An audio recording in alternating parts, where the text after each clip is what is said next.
Paano kinamatay niya?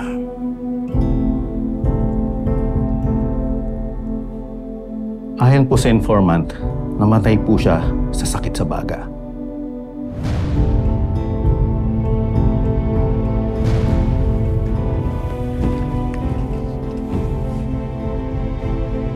Hindi ko man lang siya natulungan.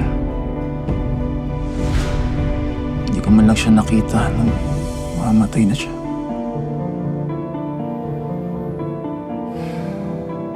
Nung huli kami magkita ni Carmen, buntis siya. Pinilit kong hanapin siya pero hindi ko na siya nakita. Emil, dapat kong makita ang anak ko kay Carmen. Yes, Sir Gov. Gusto ko mabigyan siya ng magandang buhay. Makabawi man lang ako sa mga kasalanang ginawa ko sa kanila ng nanay niya. Kailangan kong makita ang anak ko. Baka kung saan na siya nakatira, kung anong kinakain niya. I want to give her everything I have.